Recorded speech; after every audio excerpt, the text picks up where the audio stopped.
Alright, what's happening everybody? King GBL here, and welcome back to a brand new Go Battle League video. Today we're going to be showcasing some more battles sent into the channel. Thank you very much for sending in these battles here. It's Valhalla who's sending these in. Big shout out to him and thank you very much. Today we're going to be showcasing Guzzlord in the Ultra League. This team consists of, by the looks of things, Guzzlord, Jellicent, and Cobalion. So it looks to be an interesting team. Look at the screen here, it looks so funny. Guzzlord is so big. These are two big Pokemon here, and they can barely fit on screen, so it looks really weird. I'm not sure what's going on, but welcome to the video. Hope you're all having a fantastic day. I'm sorry for the lack of uploads for the last couple of days. To be completely honest with you, man, like this week in general is just boring. To be completely real, like, and just completely unfiltered, like it is just boring to play Ultra League and Element Cup. I've been playing more Element Cup, and you know, I would love to get into Ultra League. I do have a few decent things built, but to be honest with you, every time I play Ultra League, I've been going like 1-4, 2-3, the odd 3-2. I think my overall record in Ultra League this week is about 8 out of 20. I'm currently up to about 2250 elo for anybody who's interested. So of course we're looking to make a bit of a push here quite soon. But just playing Element Cup, it's just, I don't know, it's getting a little bit boring, and I know if it's boring for me to play, it's going to be boring for you to watch, because I'm spamming out the same team over and over again. I'm running Ducklet, Double Grass, I'm using Chespin instead of Bulbasaur now, because of course it resists, well it doesn't resist, but it doesn't get super effective damage by confusion, which was the problem with Bulbasaur. But let me know what you guys are thinking of this week.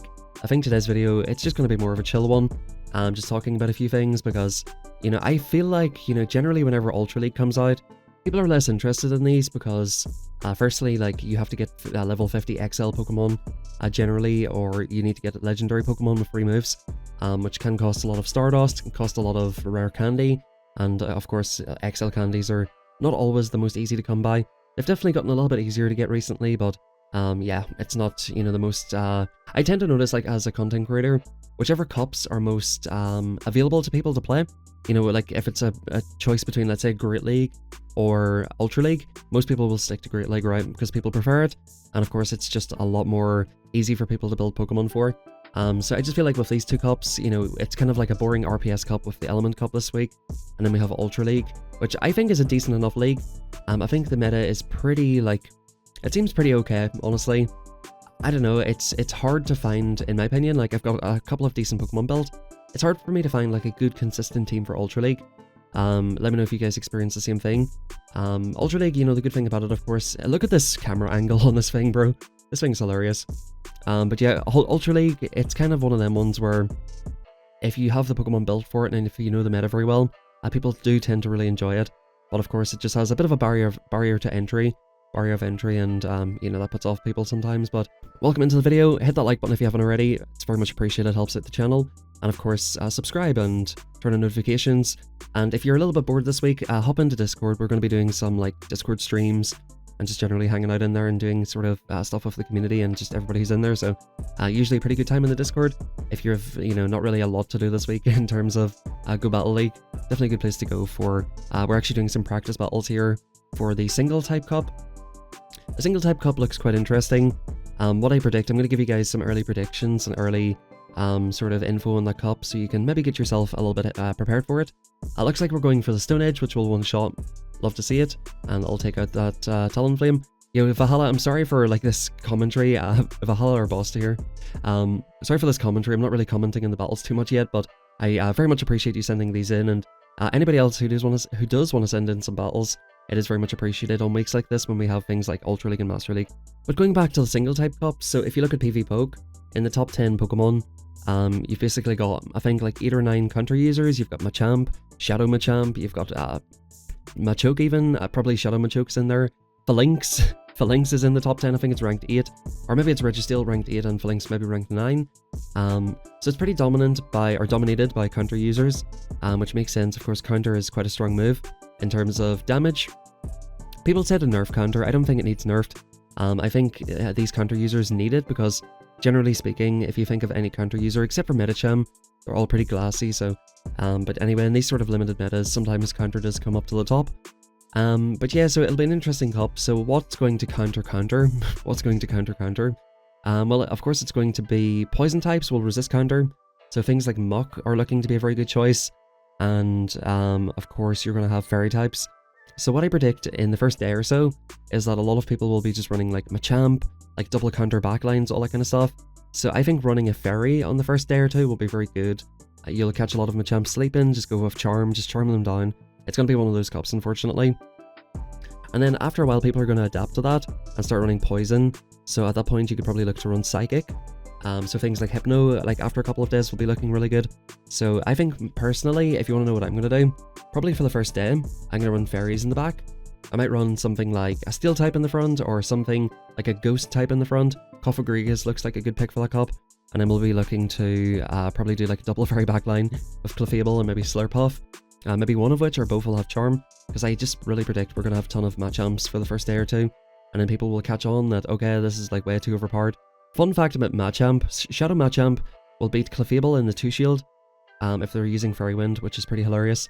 That Pokemon just hits so hard. You can basically 2-shield counter for anything. I think you can pretty much 2-shield counter through Noctowl even, if I'm not mistaken. It's pretty powerful that way. But yeah, let me know if you guys are looking forward to that cup. I think the following week we'll have, so next week we have Ultra League and Single Type Cup. The following week we'll have Master Premier, and is it Master Premier, the one where it's non-legendaries, whichever Master League that is? I think it's Master Premier. I'm getting the two mixed up. There's one that they took away, which would be only level 40 Pokemon. But yeah, whatever Master League Cup that is, and we'll have Single Type Cup. So we'll have 2 weeks of Single Type Cup, Ultra League and Master. And in the following weeks, I believe we have 2 weeks of Fossil Cup, perhaps. We have a Great League Remix, we have Retro Cup, and of course we'll have the Open Leagues. So towards the middle to end of the season, it's looking okay. And then of course towards the very end of the season, we'll have a Catch Cup for the final week. So it'll be interesting. Definitely get yourself prepared for Catch Cup this time around. If you think about what the community days have been so far, we've had Haxorus in the season. We're going to be having Squirtle. Did we have the next one announced yet? I think it should be getting announced here quite soon. But I think we have, I think we have like a Poliwhirl, or sorry, Poliwag, I can't think. Poliwag, I think it's coming as well. So if we're getting a lot of sort of water type community days, so things that would be countering those and things that would counter Haxorus, will definitely be good Pokemon to hold on to. So I'm thinking things like Lurantis, and we have this Shadow Rocket event here for the next day or two as well. Or for the next 3-4 days, whatever it is. So make sure you TM off all your frustration Pokemon, and try to catch some new ones for the season. Like, if you're able to get yourself a Shadow Charizard or a Shadow Swampert for the Catch Cup, if you don't already have one built, those could be pretty huge, and yeah, it's definitely well worth preparing for. But yeah, let's hop into the battles here, folks. So Guzzlord, it looks to be an interesting pick in this cup. It's a Dark Dragon type, so of course super weak to counter. You don't see a ton of counter users. Of course you have Cobalion with Double Kick, and you have Scrafty. So this is a bad lead, but it's not too terrible. We're going to safe swap in Jellicent here, and the opponent's staying in, so the opponent does eventually catch a Surf and Drapion, but that's absolutely fine. We're ahead in energy, and this is a good matchup for Drapion, but it's not like so dominant, right? Like, you can crunch, it'll take 2 crunches to take this out, but if you're ahead in energy, look at this, like, a free Surfs will take out, so they'll have to shield one. So like, coming in late to this is never the best idea. Yeah, they're gonna have to shield up a Surf to take Switch, so I think the opponent was a little bit slow. Okay, so I'm just looking here, so we have 2 weeks of Single Type Cup, then Master League and Retro Cup. So Retro Cup already has its rankings on PvPoke, so you can go have a look at it now if you want to. But Lickitung's ranked 1, Auroras, Pidgeot, Noctowl, Frostlass, Altaria, Jellicent, Pelipper, Mantine. It seems to be very dominated by Flyers, Golbat, of course Lantern will be countering the Flyers. Cresselia, Koffos, Grigus, Toxapex. It looks like a decent enough meta. We've got some dragons, Dragonairs, Dragonite are in the top 30, Trevenant is floating around in the 30s. Swellow's in there as well, Zapdos, Charizard even, it's looking to be a decent cup. I can't imagine that many people running. I think it's just going to be Pidgeot and Noctowl. People will be spamming, can you even do just like Swampert Double Flyer, or like Lantern Double Flyer could be a popular line. So maybe things like Trevenant will be sneaky good, or something that performs quite well. Medicham is in this cup, but it's ranked number 42. But you can almost guarantee that people will run Medicham, because it's just such a good Pokemon. Like, even if it's low ranked in the cup, this is all based on Sims, and you can never really just take it all for granted, right? Like, Medicham's got the Ice Punch for the Noctowl and Pidgeot, it wrecks Auroras, it wrecks Lickitung, it's single resisted counters versus the Frostlass, but of course Frostlass does well against it. You can take out the Altaria into Ice Punches, And of course you have, like I said, a couple of other flyers. So like Medicham will be good. Regirock is ranked 11, so yeah, like Medicham looks to be a very anti-meta Pokemon in that league. It's just like, it's more or less just the Great League if you think about it, like the old Great League. We don't really have like the Sand Slashes and things. So yeah, basically this cup is no Steel, no Fairy, and no Dark types. Very interesting cup, and hopefully should be a little bit of fun. Yeah, so we have, you know, like a couple of decent weeks there, like I was saying, and we'll have Great League Remix. Looking forward to that. It's the top 20 Pokemon banned. We have, the last couple of weeks are kind of rough, right? We'll have from the 4th of August to the 11th of August, Ultra League and Jungle Little Cup. Little Jungle Cup, sorry, is basically any Pokemon under 500 CP. So it's just going to be RPS crap, basically. So you probably do want to prepare some Ultra League Pokemon for that. You have the free leagues open from the 11th to the 18th. You have Master League and Fantasy Cup Ultra League, which it's basically only, so it's funny, like, it's only Steel, Dragons, and Fairies. Everybody said that was an amazing meta. So I would definitely try to prepare for that. If you can build up a few decent Pokemon. I'm just gonna have a quick look at Fairy types and stuff here in the Ultra League to see what they are. Like things like, yeah, Tapu Fini, Clefable could be a nice one to build. Ninetales. In terms of your dragons, if you don't have like Giratina, you could always go for like Dragonite. Dragalge could be a funny, interesting pick there for sure. And then Steel types, which are a little bit tough. They're basically XL, but you're looking at, I think Cobalion is banned. So you're looking at Registeel and Steelix. Actually, I think Galarian Stunfisk might be banned as well. Alolan Sandslash could be a fun one. I think it was actually good last season before it was buffed. For this particular meta. I didn't play it, but it seemed to be a cup that everybody really enjoyed. So if you can build some Pokemon for that one, I would recommend doing so. And then of course you have the Catch Cup and Master League at the end. I do hate how we always have Master League at the end of the season. Kind of a bit of a vibe killer, to be honest with you. I think we should have just open leagues for the last couple of weeks, just to allow people to make a proper push in like normal metas. I feel like spamming out Master League at the end, like I would almost rather they would do Master League for the first couple of weeks, right? Like do Master League and some crap, like, you know, whatever. Little Cup and Master League for the first couple of weeks. So it's like, yeah, whatever. These are the early, you know, the early weeks, right? People want to play Master League. You know, some people do really enjoy the meta. So like you're playing the Master League in this really fun early part of the season where not everybody's sweating and you can try out all these different legendaries. It's going to be super fun, right? And then, you know, towards the end of the season, it's more Great League and Ultra League dominated, where a lot of people have access to it, right? And are able to just have fun and try to grind for ELO. That's how I think they should do it. We always have this final 2 weeks of Master League, which just kind of kills the vibe. But yeah, there you go. That's what you need to get ready for anyway. So hopping back in here, we've got Umbreon. We're just absolutely shitting all over this thing. Is this just getting Dragon Tail down? I'm pretty sure this is Dragon Tail. It doesn't say I resisted on the top of it, so yeah, they're Dark Pulsing as well. And in comes Sylveon. So yeah, I think we actually did take out the Umbreon just there. Yeah, we probably just go Crunch on this thing to try and get the debuff. By the looks of things, is this on Tackle or Charm? I think it's on Charm. Yeah, it's on Charm. At this point, yeah, we can just shield up anything, farm up to back-to-back Shadow Balls, and I think one Shadow Ball will come very close to taking it out. Yep, good games. The opponent will probably just be getting to a Psyshock here, but it's not going to matter. One shot will take them out. Very good games and well played. Again, sorry for not commenting on these battles too much, but I do very much appreciate it, and I appreciate everybody who sends in these battles this week. It really helps me out an absolute ton. Cresselia here. This is not that straightforward, right? Because like this thing knows Moonblast, Grass Knot. Like Grass Knot's getting us close to 50% health. This one Shadow Ball will get them into the yellow, but like, you know, they're outpacing to the Grass Knots, and it's not that straightforward. The opponent is finally swapping to Swampert, and at this point we can look to once again go for a Shadow Ball, get them in around the 50% health range, maybe look to get off a Surf. The opponent goes for a Hydro Cannon, which I think is very, very risky. We're going to fire off the Shadow Ball number 1, and the opponent does need to Earthquake here.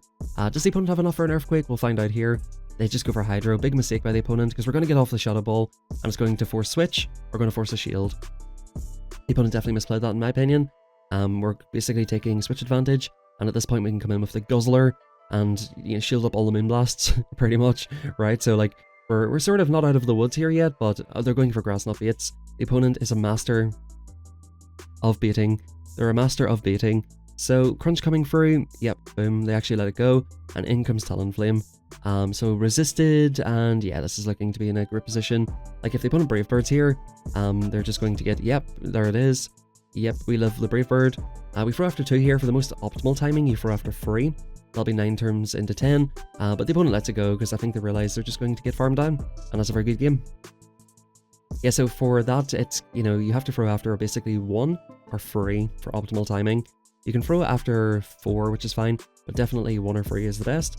In comes Ampharos here. Speaking of like good timing, this is an awkward Pokemon to use if you're trying to throw in good timing. As the Ampharos, you try to throw after 2, which is always difficult with Pokemon that get to the move in 3 double kicks, right? And as the Cobalion in this situation, you try to throw after 1 as much as possible. Yeah, so we're throwing in really nice timing here, really optimizing this, and just taking this thing down. You love to see it. Secret Sword coming through, and we have Gyarados here. This thing will get absolutely one-shot, I think. I would almost guarantee it gets one-shot by this. Yeah, especially because it's Shadow. It would come very, very close to one-shotting it. Maybe not quite, but very close for sure. We can come in here and just resist all of this. The opponent can go for Crunch, they can go for, unless this Mad Lad's running Outrage, which we'll find out. Yeah, they go for Aqua Tail, we just resist everything, which is amazing. We're going to look to fire off probably Dragon Tails here, or we could go for 1 Crunch. I think the opponent just lets us go at this point, so you probably just go for Crunch. It doesn't really matter too much here. We can maybe just go Dragon Tail and farm down. Okay, that actually takes them out, so what do I know, honestly? In comes Mach, we do go for the Crunch, unfortunately, but that's fine. Yep, Crunch coming through, and they get the defense drop, so there you go. Calculated Crunch right there. The opponent looks to be committing to the farm down, so I think we do want to swap out of here. Jellicent just walls this thing except for the charge moves, right? 1 Surf will come close to taking it out, to be fair. This thing is just pretty glassy, to be honest. It's one of the reasons I don't build it. The opponent, I don't think that's enough for a Dark Pulse and an Acid Spray, is it? 1 will not take us out, okay, so it is enough. But we're getting up to 2 Surfs here, which will guarantee the knockout, and that's going to be a good game. Yeah, Guzzlord definitely looks to be an interesting one. And it's a Pokemon that, you know, it's not very accessible, so like, it's probably something that people won't watch this video to find out about. I find that as well. People don't watch shit that they can't obtain. That's just the way this works. And that's, like I said, why Ultra League is less popular. If people can't play it, they don't want to watch it. It's just, like, some people do watch it because they find it interesting to watch, or just enjoy watching Pokemon Go content. But that's what I find for the most part. So I'm not sure what to put as the thing here, because Guzzlord, like, was only ever in the wild, I think, or, like, ever obtainable, like, once or twice. And then Jellicent costs a ton of XLs, and the other Pokemon, Cobalion, yeah, it was just, you know, a raid Pokemon, and, you know, it's been pretty overdone, so, like, I don't know, I think we're just gonna make this a Guzzlord video, who knows. It looks like we're going to go for a Surf here. Funny enough that we're seeing Sylveon with Charm. You don't see that in this league that often, but yeah, we can deal with it, no problem. In comes Armored Mewtwo. This thing's going to get absolutely wrecked if they let this go. Again, so that they're on the Confusion. It's always hard to throw in good timing, but you do throw generally after 1. 1 or 2 is not bad. 1 or 2 is not bad. So yeah, they're going to fire off a move. Psy Strike, yeah, it's resisted. I wonder, are they on... I think they can know Thunderbolt. I think everything's just resisted here. Dynamic Punch, wow. Okay, that's interesting for sure. We're going to come in here, go for the Snipe. I don't think we can quite get both of these off, unfortunately. But we do get a lot of damage for in this thing. Yeah, they do farm us down. We have 2 shields though, it doesn't even matter at this point. We do go for the Crunch here. Both moves are resisted, but this does more raw damage and has the chance for debuff as well. So let's see, can we take this one? Yeah, that does nothing, unfortunately. We just have to shield this, unfortunately. If we can maybe get up to close to 2 moves here, that'd be nice. We're going for a Slide Over farm, which is good. And we'll see if this takes it out. I'm not sure if it will even. Yeah, it just about does. Can we get off this in time? Can we get it? We do get off the Crunch in time. Absolutely beautiful play here. The opponent, of course, dumped off a lot of energy there. So we do get to the Crunch in time, and that's a good game. Once again, thank you very much, bro, for sending in these battles. Thank you, I do appreciate it. Sorry for not commenting on them too much, but I hope you enjoyed the video nonetheless. Hit that like button, subscribe, let me know your thoughts and opinions in the comment section down below. And join our Discord, link in the description. It's a ton of fun in there. People are streaming all the time. Some Hyela players streaming, I'm streaming. We're going through, obviously, like, team ideas, practice battles, just tons of really fun stuff, and it's just a fun community, so definitely join up, and thank you very much for all the support, everybody. Thank you. Have a fantastic rest of your day. I'm going to go to the gym, and I'll catch you all next time.